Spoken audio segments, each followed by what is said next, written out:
I'm sure you noticed that I am doing much better today than I was yesterday. Which is good, because we have a big rebuttal from Job coming up in our reading today. I did go to church last night, so I went to church the past 2 nights. That didn't have very much to do with how I was feeling yesterday.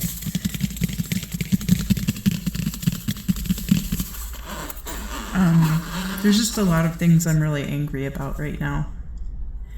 And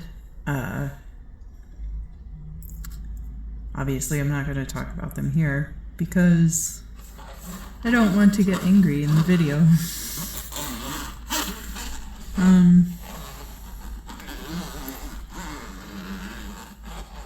Basically, I wish that my mental health had been in a much better place over the past couple of years, because now that I am on the other side of that mental health crisis, my prospects for employment are drastically worse than they might have been at literally any other point in history. So we'll see what happens with that. You and I both, sister. That's what you're supposed to say.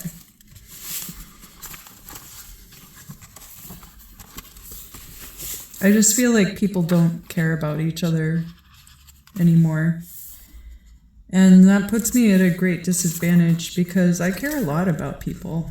I care a lot about the people around me. And that was one of the things that was so tough about being sick, was that I was not able to connect with people in the way that I had before. And it made it very difficult for me to, keep up with people, to foster good relationships with people, just because mentally I didn't have the capacity to track that in the way that I had before. I've always felt very strongly about cultivating a strong peer group around myself. Since I quit drinking at 29 and a half, and so that was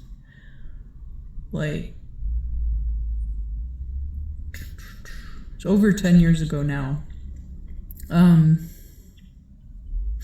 then when I was sick, I did go back to occasionally drinking, but then when I got well again, I was like, I gotta stop this because I'm gonna end up where I was before. And before I quit drinking, I feel like I was kind of a monster, which is obviously one of the things that caused me to want to quit drinking, is that I wanted to be a good person for the benefit of myself and other people, and I wanted to be able to foster good relationships with people. So,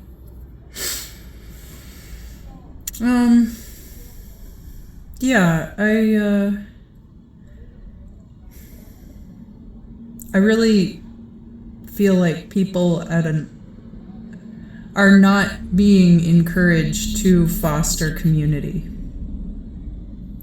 And the most ruthless parts of people are coming out. And people who might have been good people before now see this as their only means for survival. But that's not really true. If we're all building a sense of community with each other, it cuts out all of this other stuff that's been promoted as being important.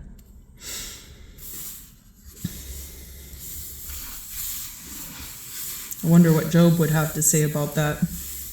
Him and his 3 buddies. So we're going to start with chapter 9. Then Job answered and said, I know verily that it is so, for how should man compared unto God be justified?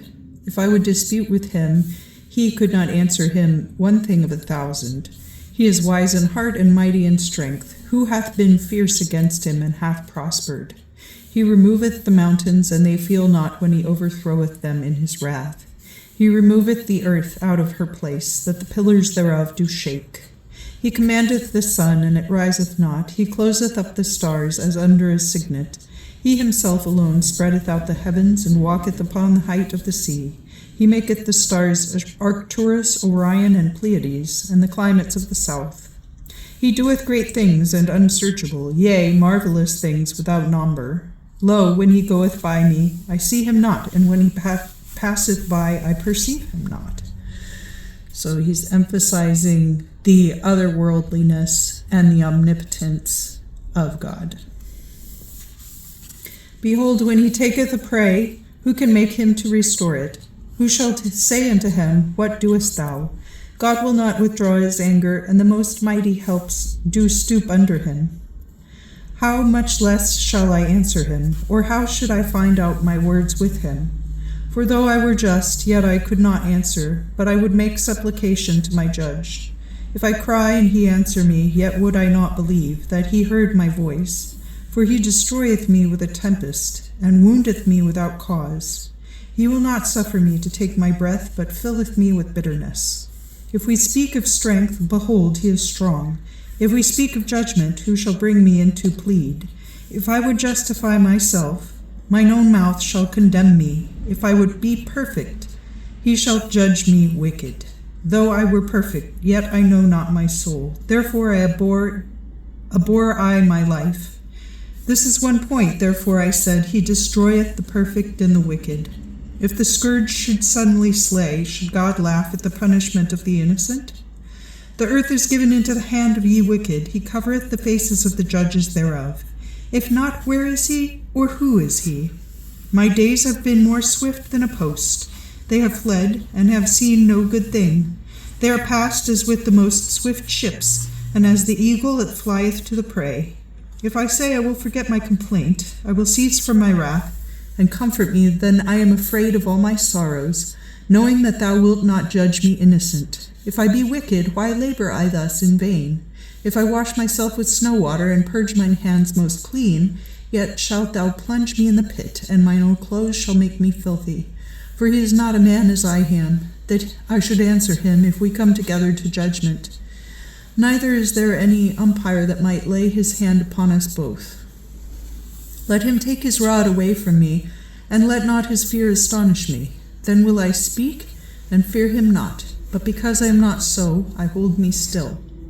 So part of what he's saying here is, if I am truly wicked, then why have I been persisting in righteousness so strongly? And in fact, that is an interesting point. He will not suffer me to take my breath, but filleth me with bitterness. He will not just let me pass on to the next life, which would alleviate my suffering, but instead, I am now filled with bitterness. Should God laugh at the punishment of the innocent? So, there's not like, Job speaks here of there not being like an intermediary between himself and God to work out what is actually going on here. And thus he does kind of put forth, like, I can't really assume what God's motivations are here. Like, he moves mountains, he shakes the earth, like, he commandeth the sun, and it riseth not. He closeth up the stars as under a signet.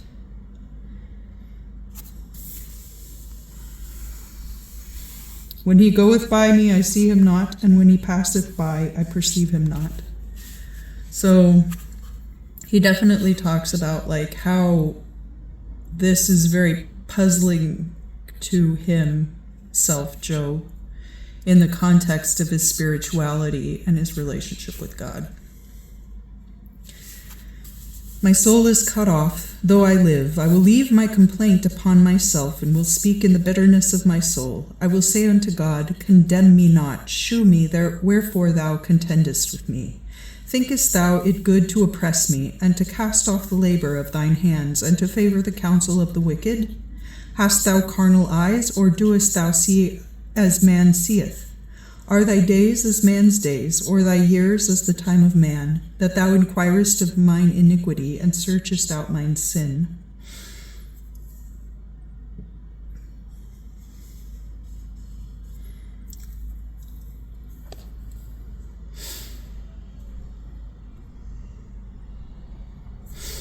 So here are things that Job would say to God if he had the opportunity.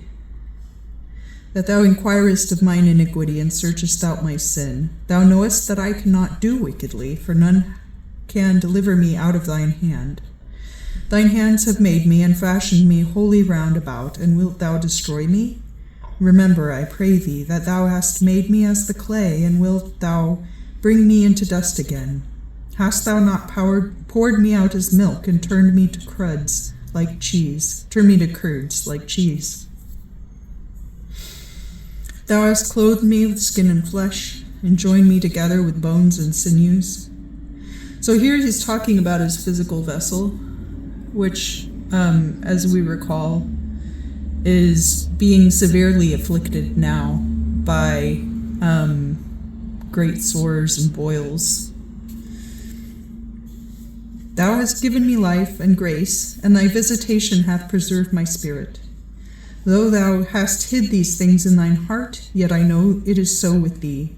If I have sinned, then thou wilt straightly look unto me, and wilt not hold me guiltless of mine iniquity. If I have done wickedly, woe unto me. If I have done righteously, I will not lift up mine head, being full of confusion, because I see mine affliction. But let it increase. Hunt thou me as a lion. Return and shew thyself marvelous upon me. Thou renewest thy plagues against me, and thou increasest thy wrath against me. Changes and armies of sorrows are against me. Wherefore then hast thou brought me out of the womb? Oh, that I had perished, and that none eye had seen me, and that I were as I had not been, but brought from the womb to the grave. Art not my days few?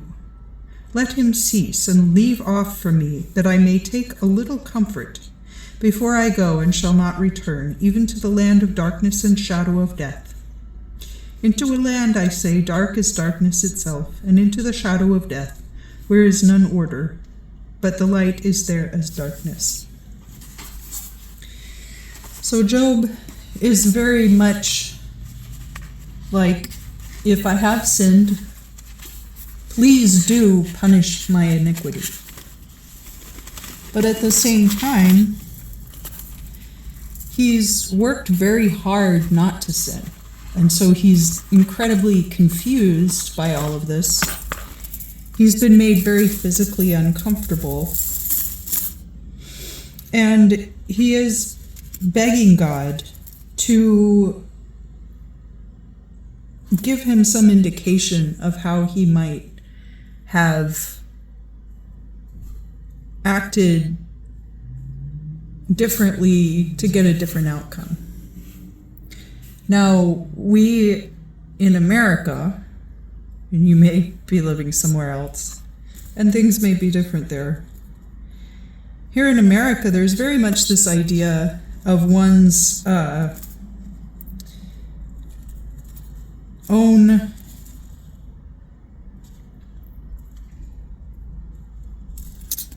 sovereignty over one's destiny. That we have the ability to control to a high degree here the overall outcome in our lives.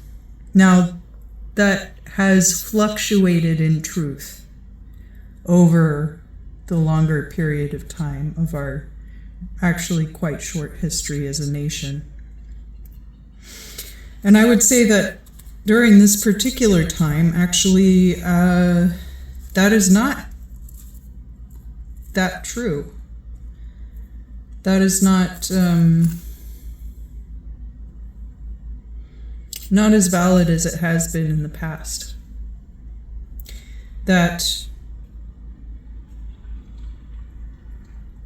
during this period of time, there are a lot of different factors which affect our day-to-day lives that we don't have a lot of control over. A lot of these things have been kind of slowly eroded over the past 20 years or so. And it has compromised our abilities as individual citizens to have sovereignty over our own existences. And I think a lot of us here in America do feel like Job right now,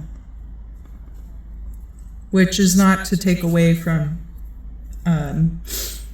people obviously in other nations have had far fewer rights than what we even now have here. The contrast is what makes it stark, and I think that is also what's going on with Job here.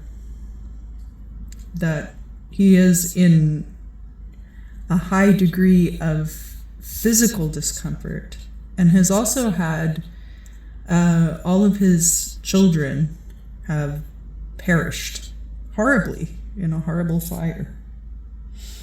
And his livestock too was afflicted. So a lot of really awful things have recently happened to Job, and he is trying still to reconcile what this means for his relationship with God, which previously was very close.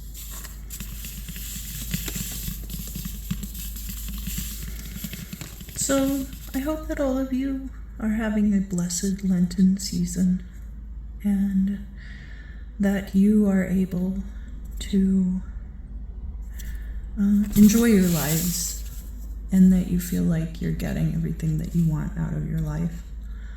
And I'd love to hear from you down in the comments as to how your Lent is going, what you may have given up for Lent, how that's going, because now we're like past the halfway point, so how many people are still sticking with that?